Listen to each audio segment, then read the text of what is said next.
Hey everybody, this is Squid Crazy. Another video. Uh, as you can tell, I've done quite a few videos on my anime reactions, which basically is just me watching anime and giving you my take on it. So whether I liked it, things I didn't like, stuff like that. So if you're interested in that, you can check it out. Um, but this video is about things in anime that seem to be pretty commonplace. And I just want to kind of go over them and discuss them, maybe in a little more detail, just kind of my take on the common motifs you find in Japanese anime storytelling. Now, anime obviously has a wide range of genres. It's not just limited to one thing or the other.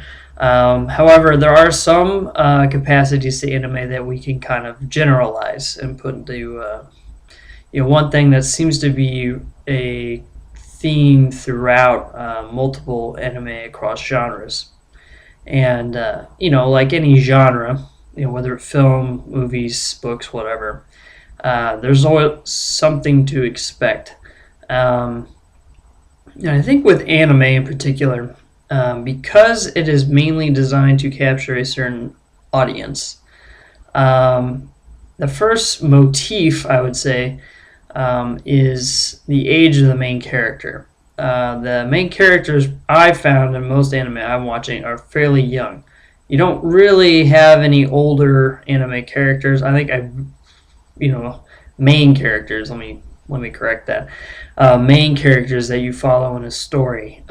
Most anime characters are either children, if it's something designed more towards smaller kids, or just young people in general.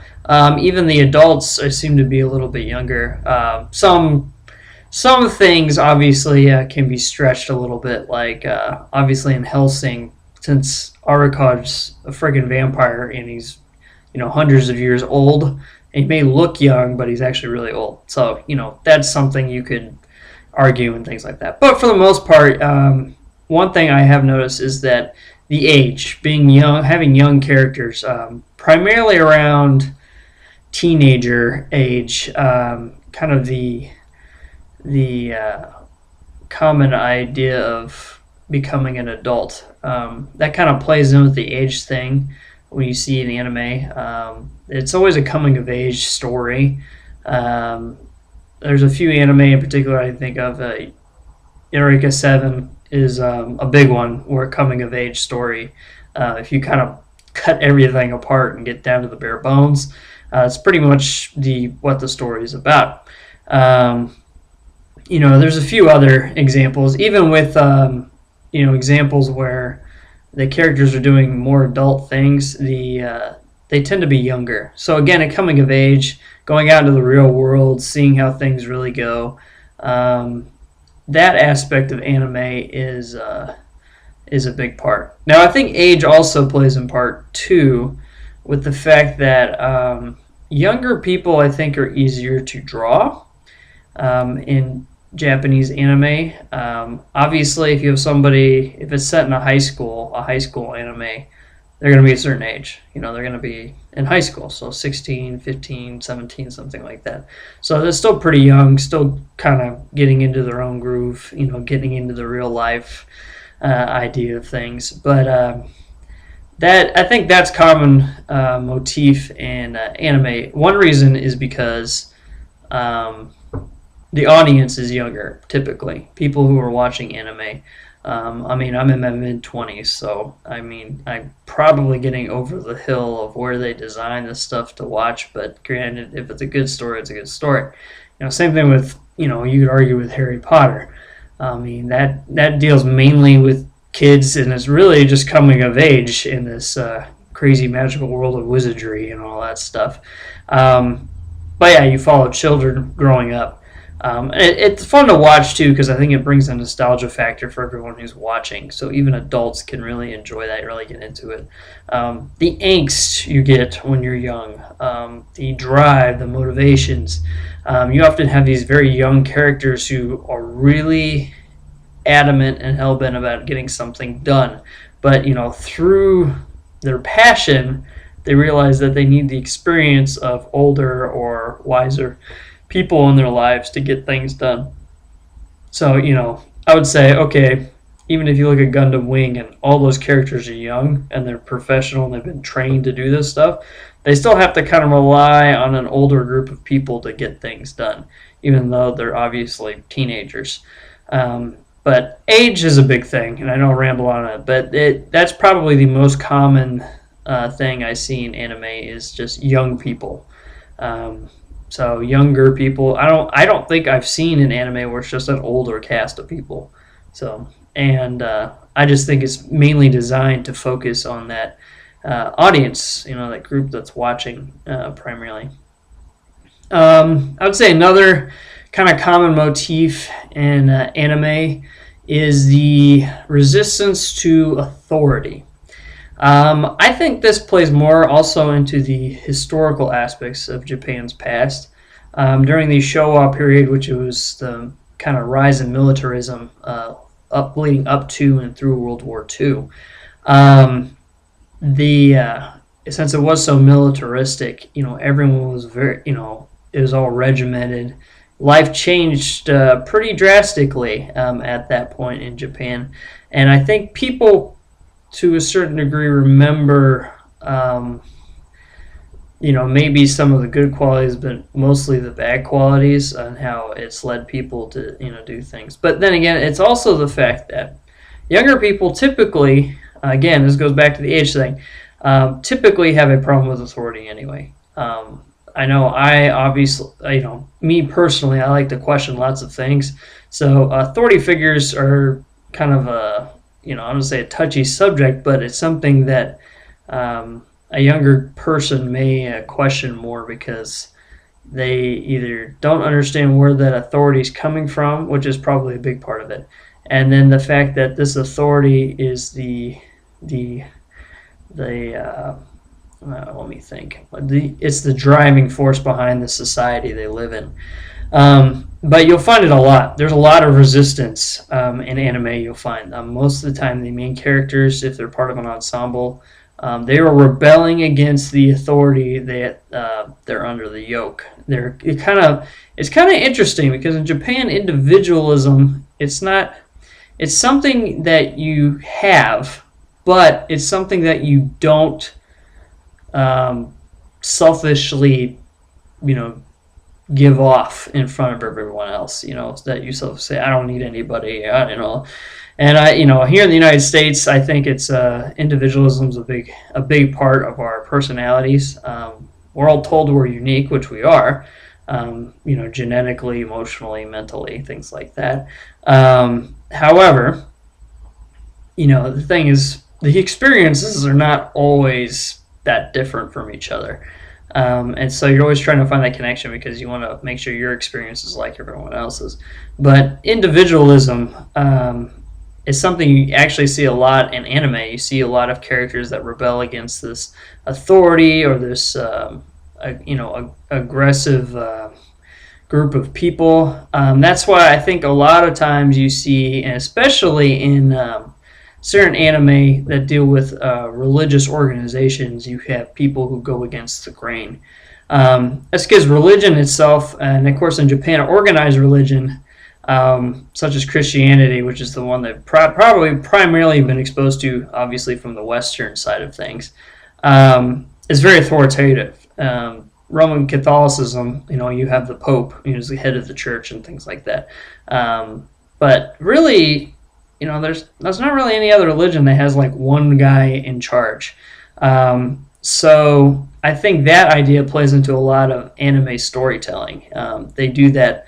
They emulate it a lot where there's one authority figure, one guy in charge, one group in charge, and there is a group of people who are being subversive or they're trying to basically rebel against this authority that's being exhibited and put upon these people. And I think in a way it's cathartic because there's a lot of Japanese people, I would say, probably would like to be like those characters. There's a lot of Americans, whoever, there's a lot of audience members who'd like to watch it and be able to do that. But in reality, you really you can't do that to a huge degree. You can't just kind of, I'm going to stand alone and do all this and I'm so powerful, because you're really not.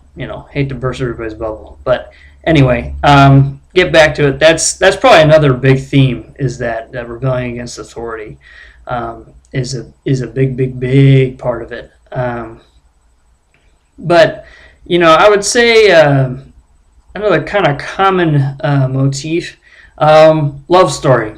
I would say globally, everyone always enjoys a good love story. Now, whether it's part of the boy love or the girl love, or the heterosexual coupling or whatever, everyone, I guess, wants to have that feeling, where you want to see these two people get together. There's this cathartic feeling of, loving someone else or caring so much for somebody else, that you really put everything aside. And I think anime captures that a lot in a lot of different genres and settings. Even if something isn't necessarily it's not driven to be something that's romantic or something where these characters are connecting. I would say probably, like, if I watch Berserk, I would think Berserk's mainly about medieval world stuck in this brutality and everything else, and people are killing each other. That's probably the big thing. But there's the love story and the connections, and between Guts and Casca in that case, and but in other cases too, like I mentioned Eureka 7. That's really just a love story. I mean, it's also the coming of age, like I mentioned, but it's really engaged in the love story and the developing between Renton and Erica's relationship over time. And that's what makes it really fun to watch, because human relationships between one person and the next, it really it's dynamic. And having that dynamism in anime also lends itself to good storytelling. And again, it's cathartic. Audience members, I think, always are suckers for that. Even if you're probably the most cynical person you are about love, and you've been jaded and whatever else has happened to you, there's a little grain inside of everybody that wants to have this idealized relationship realized on a screen or in a story. And it really does touch, it touches you in a good degree, but I think the people who design anime especially really touch into that. And again, it may be the young audience where you're really optimistic about the future and finding that person you can be and do things for. I think really plays a part in the storytelling. So that's probably another big motif, I would say, that's noticed in anime. So, we got the age, we got the rebelling against authority, we got the love. All three of which I think are designed, again, for that audience that they're targeting. I would say those things you find in things that are more adult, you want to find, probably targeted more towards older people. But since anime is such a large, broad spectrum, I think as you condense it, I think it comes down to really those three big components. You could probably argue in some other genres, obviously, where one thing or the next. You have a sci-fi genre, you're looking for kind of a dystopia, or you're looking for people with laser guns, you're looking for spaceships, or you're looking for this or that. Fantasy, same thing. Swords, armor, magic spells, samurai. You're looking for guys running around in their yukatas and running around cutting people to shreds, and ninjas. There's certain ideas with ninjas you're looking for. Certain things with high school drama, things you're looking for with the uniforms and way interact with each other, just daily life, things like that. So you're looking for something that's boxing, like Hajime no Ippo, then obviously it's all about the boxing, but there's also the element of the love and the camaraderie and things like that. I will say one other probably honorable mention, I guess, of a motif is ensembles within a story. Because obviously you can't do everything by yourself in any aspect. So in storytelling also, your characters have to rely on people. And the Japanese anime is so great at creating characters that are very round. And the ensemble they produce they're all people who maybe not always get along, but they help to kind of bring the fabric of the what they're trying to achieve together. So it may be with Berserk, it's the Band of the Hawk. Eureka Seven's the group on the Gecko. There's a few other things. Burst Angel, it's the gals who are working for the syndicate. They're all together, doing their thing. They all have different elements. They all fight. They all bicker, which you do when you're in a group of people. But you all do things. You have your own role to play to get the job done. And so you're going for that common goal. And that's fun to watch, too, because you have all these different people, and you get to see how they develop over time and change and help each other out. And it really, once again, it's something cathartic we all like to watch happen. And anime especially, I think, is the big part. Having these people come together and get together to achieve a common goal. And again, I think that's a very Japanese thing. I would say, well, generally on a global scale, I think everyone believes that you do have to cooperate with each other to get anything done. But I think the Japanese, they have the group mentality. It's about the group achieving great things. And I think anime reflects that a lot. And so, again, with the targeting of a certain audience, I think with the way things work when you put everything together, I think it lets people know that, because you're young, you're awkward, you're in love, and you want to rebel against authority, and you have this group around you that thinks the same way. I think that really helps establish this confidence in you when you're watching these things. If you do take life lessons from all this, watching this thing, going, it's okay to be like that. It's okay to enjoy seeing this and having to live through all these characters. And again, it makes very good storytelling. So this video is kind of long, so I'm going to go ahead and cut it off. So I got basically those kind of 4 motifs. So the age, rebelling against authority, the love story, and the character ensembles. So those are kind of the big motifs you will find in any anime. Anyway, if there are exceptions to the rule, go ahead and send me a link or something, and I'll check into that. But anyway, I'll talk to you guys later. Thanks for watching. Bye.